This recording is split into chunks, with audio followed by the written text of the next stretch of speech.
अस्सलामुअलैकुम। अब तक की अहम खबरों के साथ मैं हूं दरख्शां बतूल। नजर डालते हैं अब तक की हेडलाइंस पर।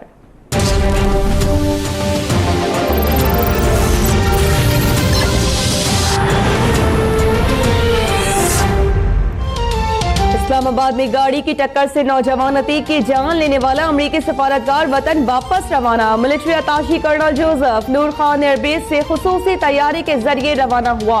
कर्नल जोसेफ का अमरीकी कवानीन के तहत ट्रायल होगा, अमरीका की यकीन दहानी।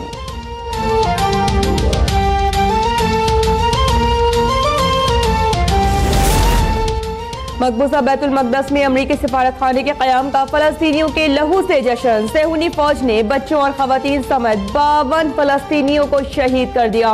अमरीकी सिफारत खाने की मुंतकली पर एहतजाज करने वाले 2500 जख्मी। यहूदी फौज की फजाई कार्रवाइयों में भी बड़े पैमाने पर तबाही का खदशा।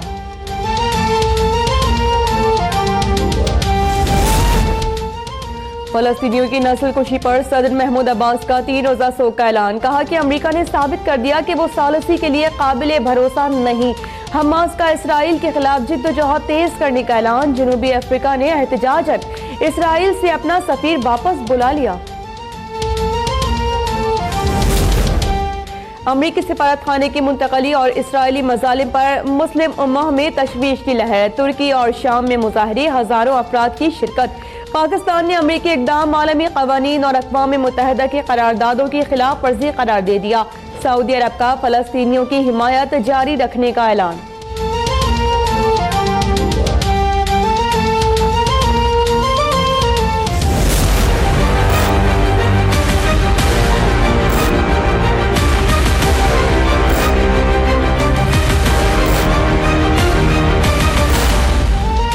नवाज शरीफ का बयान गलत और गुमराह कुन है। वजीर आजम की ज़ेर सदारत हंगामी इजलास ने कौमी सलामती कमेटी का मौक़िफ़। तमाम इल्ज़ामात मुतफ़िक़ा तौर पर मुस्तरद। एलामिये में कहा गया है कि भारत मुंबई हमलों की तहकीकात मुकम्मल न होने का जिम्मेदार है। पाकिस्तान को अजमल कस्साब तक रसाई न देने और जल्दबाजी में फांसी केस के मंतक़ी अंजाम में रुकावट बनी।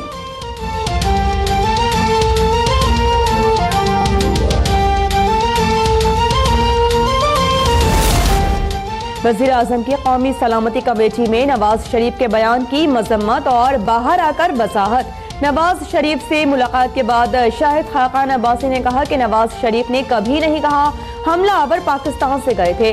कौमी सलामती कमेटी ने भी उन्हीं ही अल्फाज की मजम्मत की जो गलत पेश किए गए। पूरी नून लीग, शहबाज शरीफ और मैं नवाज शरीफ के साथ खड़े हैं। सिविल और मिलिट्री ताल्लुकात में कोई तब्दीली नहीं आई।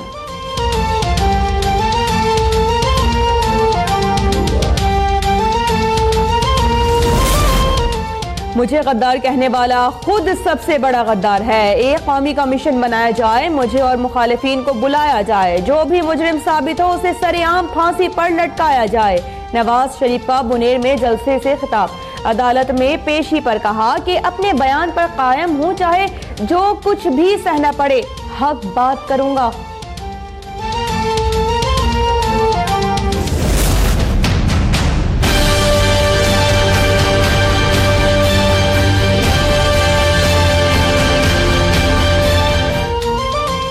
नवाज शरीफ को गद्दार कहने वाले पहले उन जैसा मुहिब्बे वतन ढूंढ कर दिखाएं। बार बार अवाम का वोट मिलना हुब्बुल वतनी का सबसे बड़ा सबूत है। किसी के सर्टिफिकेट की जरूरत नहीं। मरियम नवाज का मुखालिफिन को जवाब। कहा कि नवाज शरीफ के बयान की तरदीद का कहते रहे, लेकिन चैनल वालों ने कहा कि तरदीद चलाने की इजाजत नहीं। जो डर गया वो लाडला और जो डट गया वो गद्दार। अवाम इस प्रोपेगेंडे का जवाब इलेक्शन में वोट के जरिए देंगे।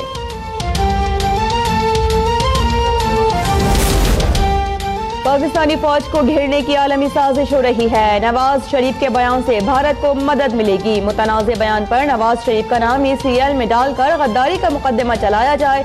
इमरान खान का मुतालबा। बोले नवाज शरीफ ने भारतीय वज़ीर आज़म मोदी से पाक फौज के डर से खुफिया मुलाकात की। भारत पाकिस्तान को तनहा करना चाहता है। सबको समझना चाहिए कि गेम क्यों बनाया गया। भारतीय लॉबी बयान को आगे लेकर जाएगी तो हम ब्लैक लिस्ट हो सकते हैं।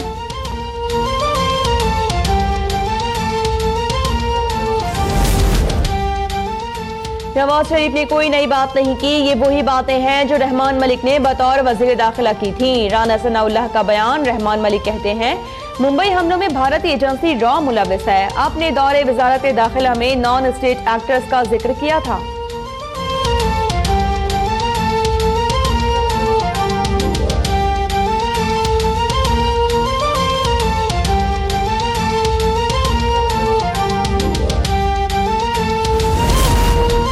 नवाज शरीफ के खिलाफ आर्टिकल 6 के तहत कार्रवाई की जाए। फौज को बदनाम करने की कोशिश करके दुश्मन को ताकत दी गई। परवेज मुशर्रफ का बयान। चौधरी शुजात बोले कि शाहिद खाकान अब्बासी मुस्ताफी होकर ही जान छोड़ सकते हैं। शेख रशीद कहते हैं कि बयान के बाद बहुत से अरकान असेंबली नून लीग छोड़ देंगे।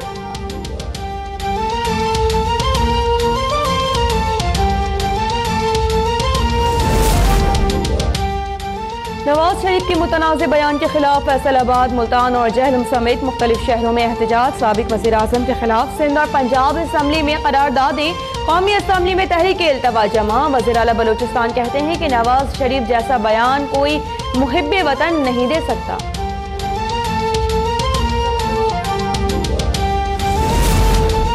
आज जरदारी और न्याजी इकट्ठे हो गए हैं। उनका गठजोड़ नून लीग के खिलाफ है। शहबाज शरीफ का खानेवाल में खिताब। कहा कि इमरान खान झूठों के आईजी हैं। मुस्लिम लीग नून को वोट दिया तो सिंध को पंजाब बना देंगे।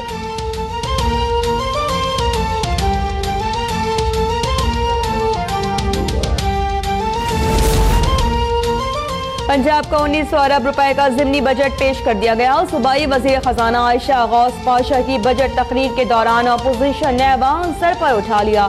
हिज़्ब इख्तिलाफ ने एजेंडे की कॉपीज फाड़ दी। हुकूमती अरकान की जानिब से भी भरपूर जवाब।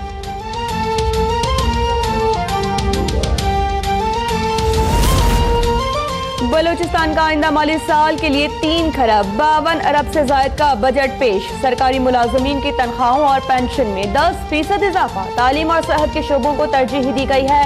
हुकूमत ने बजट को मिसाली, जबकि अपोजिशन ने अवाम दुश्मन करार दे दिया।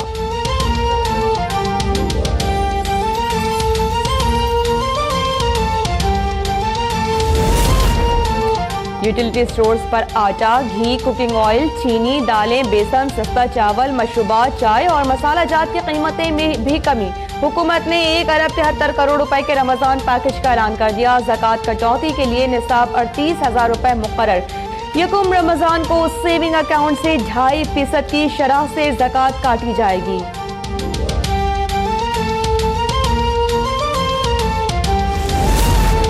पाकिस्तान हॉकी फेडरेशन के इंतखाबात आज होंगे। सदर के लिए सज्जाद खोकर और सेक्रेटरी के लिए शहबाज सीनियर के कागजात जमा। मुखालिफ ग्रुप ने इलेक्शन कमीशन को जानिबदार करार देकर बॉयकॉट का ऐलान कर दिया। ओलंपियन दानिश सलीम का लाहौर हाई कोर्ट में दरख्वास्त दायर करने का फैसला।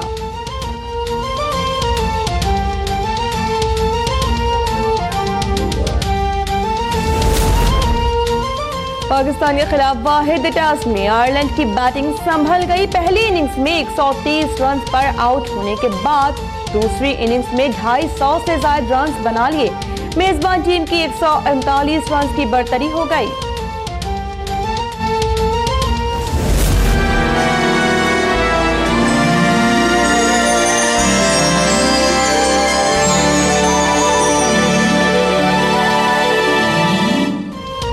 और वजारत इत्तलात की जानिब से आज माया अनास फनकारों को नेशनल आइकॉन अवार्ड से नवाजा जाएगा। इस्लामाबाद में खुसूसी तकरीब का एहतमाम। मेहमान खुसूसी वफाकी वज़ीर इत्तलात और नशरियात मरियम औरंगजेब होंगी।